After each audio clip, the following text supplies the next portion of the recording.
Ano ang tunay na kaibigan? Pinalalabas niya ang magaganda mong katangian. Yung laging nandyan para sa'yo, kahit sa kagipitan. Sabi sa Kawikaan 18:24, mas malapit pa sila kaysa sa isang kapatid. Yan ang tunay na kaibigan. Mahirap makakita ng ganyang kaibigan. At kung ang laging nasa isip mo magustuhan ka ng lahat, baka kung sino-sinong maging kaibigan mo. Kaya paano ka pipili ng kaibigan?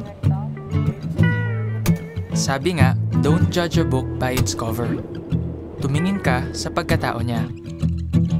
Yung mapagkakatiwalaan. Yung marunong magpatawad. Imbis na magalit, nililimot niya ang pagkakamali. Tandaan, di baling isa lang ang kaibigan mo, basta tunay. Kaysa marami nga, fake naman.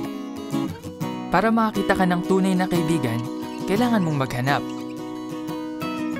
Baka magulat ka, nandyan lang pala sila. Kailangan lang maging bukas ang isip mo. Pero wag carbon copy mo lang ang pipiliin mo.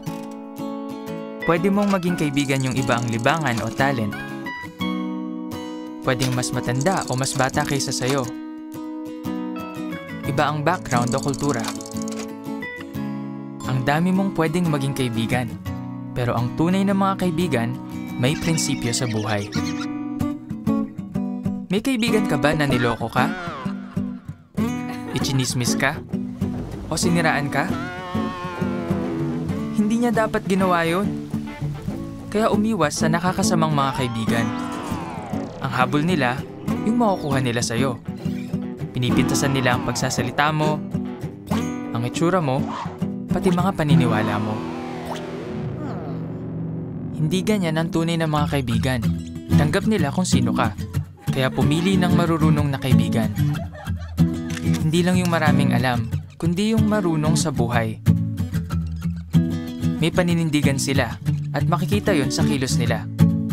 Batay sa Kawikaan 27:17, may matututuhan ka sa tunay na mga kaibigan.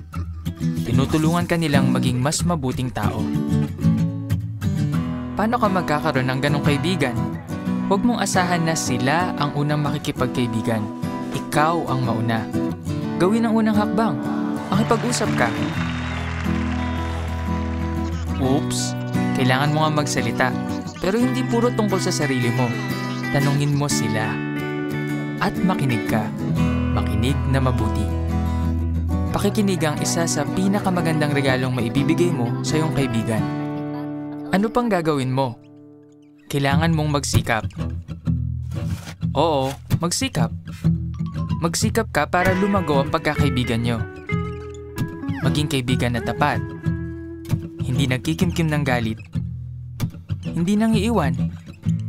Kahit sa kagipitan. Kung ganyan ka, lalago ang pagkakaibigan nyo. Sabi sa Filipos 2:4, itoon ang mata hindi lang sa sarili kundi sa kapakanan din ng iba. Ang pagpapakita ng interes sa iba, yan ang tunay na pagkakaibigan. Alam mo, marami ka pang makikilala. Nasa sayo kung sinong pipiliin mong mga kaibigan. Maging matalino sa pagpili. Pumili ng tunay na mga kaibigan.